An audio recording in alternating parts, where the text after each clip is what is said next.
What is up, YouTube? Happy Thanksgiving. Hope everybody is well and had a joyous, bubbly, socially isolated, sad, somewhat lonely turkey cranberry stuffing filled Thanksgiving.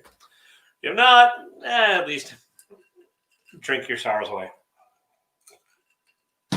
Anyways, yeah, weekly comic book review. It's Thanksgiving. Slotted up, Professor Comics Las Cruces. Thanks for stopping in. I appreciate it. Yeah, a couple little quick maintenance things. I did add another color of my rigged t-shirt to my site. It's now available in blue as well.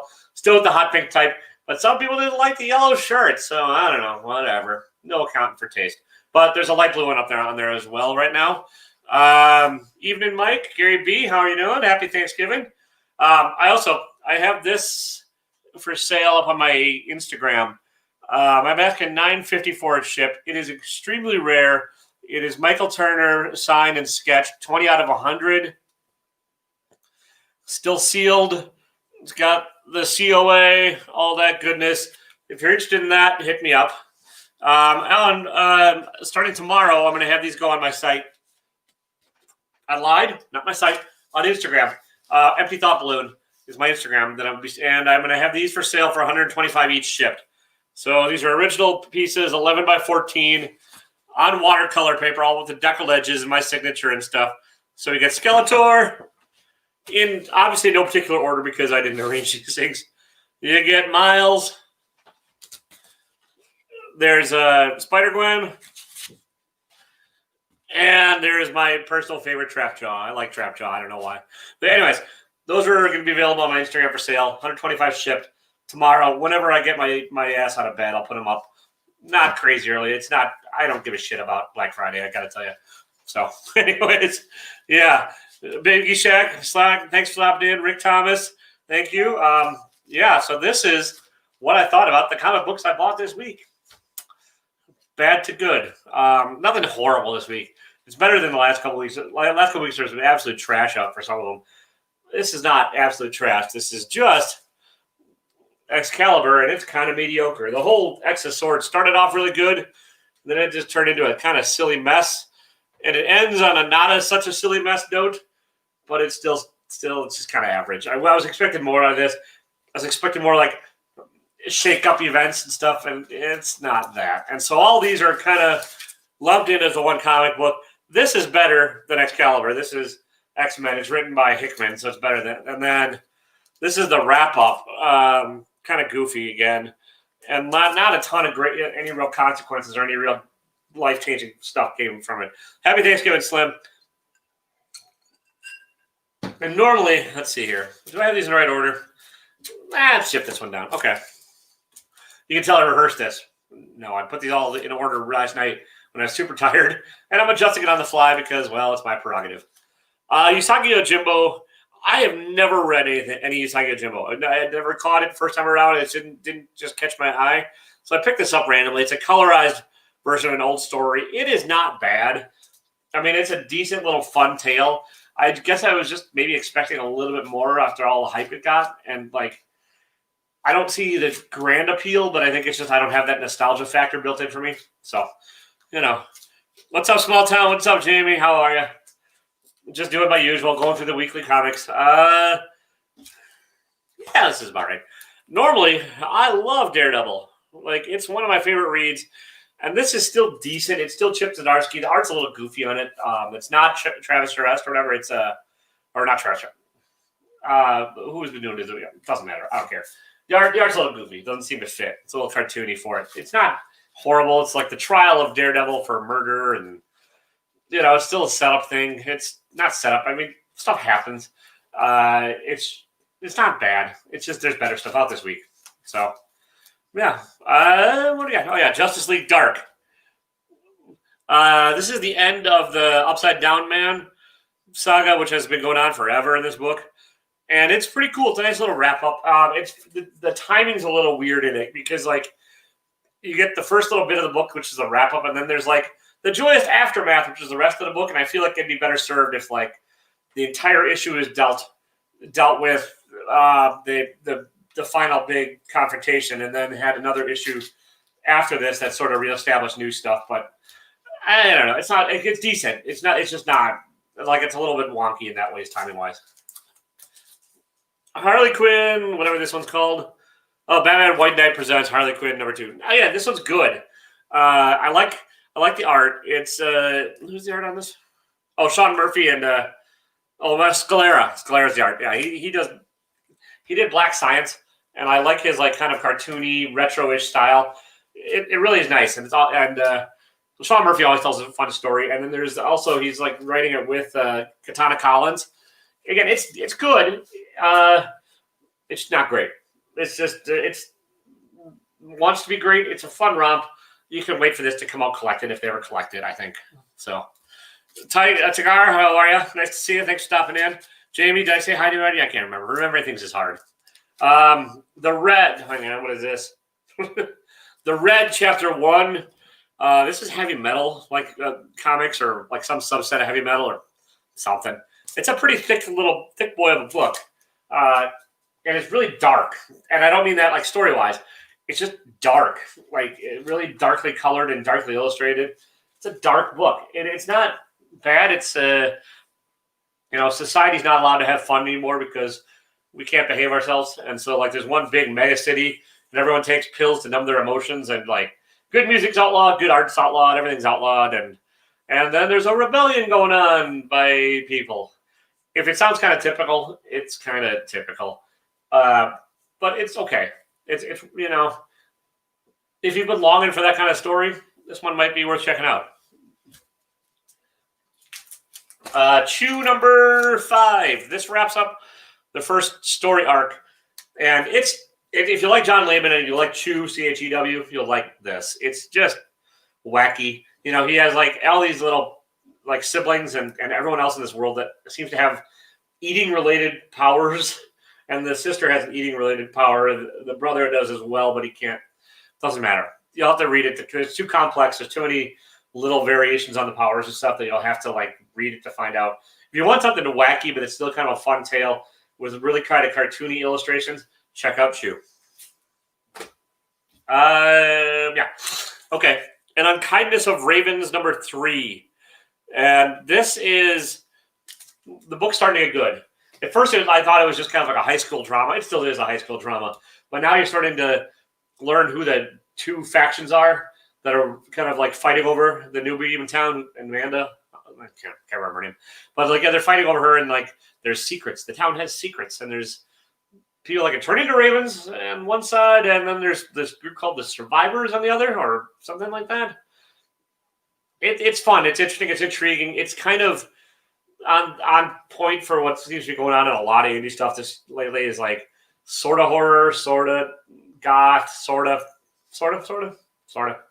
But yeah, it's decent. Again, we're in the middle of tech.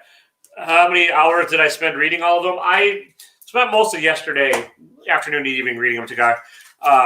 Yeah, and then I just kind of slept on it and had a lot of turkey and other stuff today. So, Colonel Weird Cosmogog.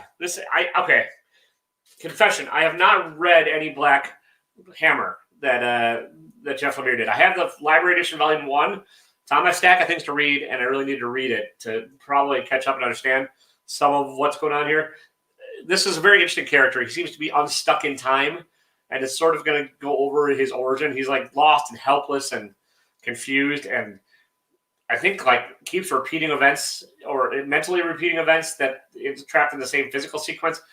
A little hard to follow, but it's I think worth checking out. If you like Lemire's kind of stuff, you're going to like this. The art's cool. The art's fun. It's just kind of it has the potential to be great, but right now it's middle of the road. Monstrous Talk Stories #1. I've not read any Monstrous either. I have the first 18 issues in the hardcover.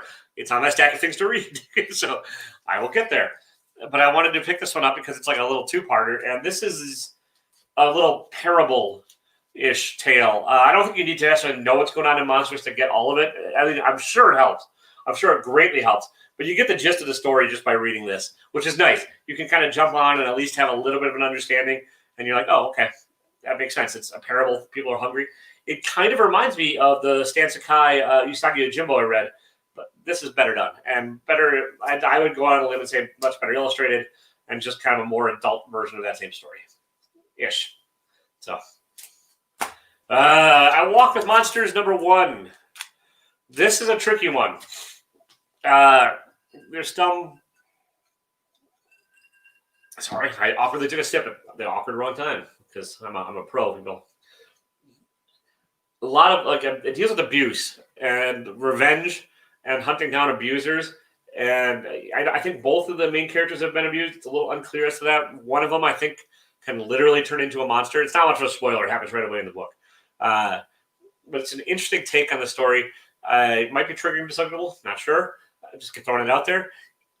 I really enjoyed it. I'm going to keep up with this one just to see where it goes. It's such a fun. Not fun. Fun is not the right word for this book. But it's a kind of angry, dark tale that's has potential to go somewhere, and so I will follow up with this one. Kaiju Score. The art on this does not fit the story very well. I'm going to say that it's my own personal preference, but the art is really kind of wacky and cartoony, kind of like Chew, which is a couple down in the review. But it's a great weird setup for a story. It's the kaiju, if you don't know, are like the giant Japanese monsters like Godzilla and Mothra and all those kaiju. And this is like a heist sort of starting to get planned around kaiju. And it's sort of like Ocean's 11 meets Godzilla, kind of, but the Oceaneers are rather inept and incompetent, and no one will fund them. So they're trying to do the crazy thing that involves using somehow a giant monster to help them plot a score. So if that's done, it's not. Thanks for clarifying, DJ. Again, this one I'll keep up with as well. Even if the art doesn't fit, the story is definitely intriguing enough for me to keep going. We're getting there, folks. We're getting there. A couple left. The Scumbag #2. If everybody that ever drank at a Wisconsin bar at noon on a Tuesday had to go save the world, that's what this would be about. It's just kind of, the guy just wants drugs and instead has to go save the world. And he's paired, thankfully, with a super ninja spy that can help, but, hilarity ensues. And Rick Remender is writing him as the most awful character ever written. I call him slightly below average for daytime dive bar drinking. But it's a fun story. So, yeah. Okay, these two I'm lumping in together because I missed it when it first came out, and so I grabbed 2 and 3. Autumnal 2 and 3. There's a lot of this going around in comics right now, in the indie stuff too. It's a horror that's really slow paced, and you're kind of trying to figure out what the hell is going on. If you liked Red Mother, or if you're liking Red Mother, you'll probably like this. Not the same idea, not the same genre story, but like sort of the same genre. It's slow paced horror, slow burn, where you're like, what in the hell's going on? You still sort of don't know what the hell's going on.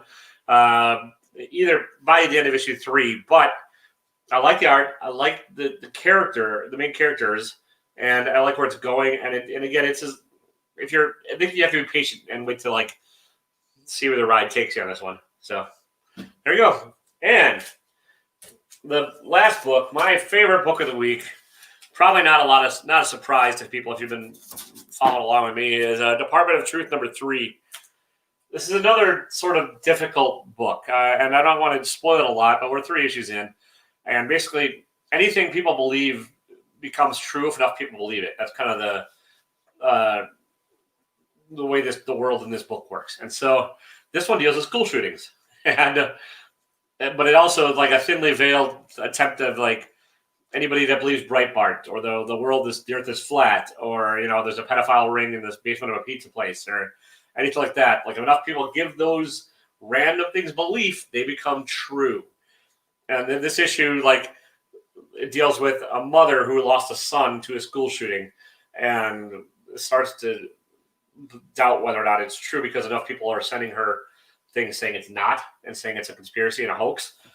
Interesting as hell. Art's really kind of Bill Sienkiewicz back at his craziest, and again, it's probably not for everybody. I mean, I don't know. I'm guessing, I'm hoping No, nobody that's watching my videos has had to live through a school shooting or any kind of shooting. But if you have, you might want to skip this one too. But it's a riveting story, and I'm really excited to see where this goes. So there you go. There you have it. That's my comics of the week. What have you guys been reading? Did I miss anything worth seeing? Department of Truth is fire. Yeah, I agree, DJ. I'm a big fan. Heard Kaiju Score is already optioned. That's cool, Slim. I would go watch the movie, I think. And let's see. Yeah, DJ's video. Yeah, that was a cool box you got, DJ. Yeah, Jamie, it's worth reading. I mean, you also really do kind of have to like kind of abstracted painterly art too. It's a lot of double page spreads in here and stuff, but I think it's really well done. Sculpt, see if I missed anything. I'm done reading 9 and 10. Yeah, Jamie, I need to actually start reading that. I have the first trade. I got it from Chubby Pop Chaser. I just haven't read it yet. I got a stack of crap to read, and I have enough time to get the new stuff every week for the most part. But there's a couple I put aside that I just haven't missed the first issues. Like What's in Future, I need to read that, and I need to definitely catch up on Something's Killing the Children. So everyone have a good Thanksgiving thus far? Anything blow up in your kitchen, or did you overcook the turkey, or whatever? Otherwise than that, yeah, not a whole lot of news. Going to be doing an auction on Saturday on Average Will's channel, 9 p.m. Eastern, 8 p.m. Central. I will have things to sell. If these don't sell out by then, I'll probably be showing these again. And if the Phasm doesn't sell, I'll probably be showing that again. I'll have some other stuff. I did manage to get the LCS, so I'll have a couple of the LCS variants probably for sale. If anybody missed those and wants them, let me know. Like the Ice Cream Man 20 and the foil, or the foil Something That's Killed the Children #1 or anything like that. Let me know. Yeah, Relaxing's good. Nice. Ooh, the white wine, DJ. Nice. You got some slow jams going on? I imagine you probably have slow jams going on. That's what I would do. Thank you. Cheers, sir. Yeah. He-Man art. Yeah, James. These are 125 shipped in the U.S. If you want it in Canada, they're a little more because, well, cost more to ship to Canada. So, Trapjaw, mixed media. These are all mixed media on watercolor paper. They will flatten out. They're just kind of, because I did them on watercolor paper, they're watercolory and they're hand-torn edges and deckled. We call it deckled. That's the fancy word for it. So got that one. That's the other He-Man one. Skeletor. And then I have Spider-Gwen and Miles. So those are the ones I have for sale right now. They're $125 a pop. They'll be going up on my Instagram tomorrow at some point. So if you're interested, let me know. And yeah. What's up, Jay Blitz? Welcome. You're catching the very end of everything. What's up, Riverdale Fair or Dinkum? I don't know. When you have like a 4-word YouTube name, I got to pick out what I'm calling you. So it'd probably just be like, what's up, Real? Anyways. Thanks, James. I appreciate it. Yeah, I hope everyone's having a good day. I know Jay Blitz also has a whole bunch of mystery boxes. I just saw him put up on his Instagram. They're, what, $125? I don't know. Pimp your wares, Jay Blitz. Have at it. So I'm waiting to get in the mail the one I bought from him. Alex, I'll do my best to remember that, Alex. But if your name's not in your YouTube thing, I'm also shipping names. I don't know why my memory's bad. No idea what could be affecting it. But, yeah. It's a mystery. Wrapped in an enigma. Thanks, Slim. I appreciate it. Yeah. I figured I'm going to try and start doing a little more, well, try to sell a little more art and do a little more of that, go along that lines. Trying to tie in a little bit of a few things. If anybody wants any commissioned stuff for Christmas, let me know real soon. I'll give you a week. Today's the 26th. Get a hold of me within a week, and I'll see what I can do.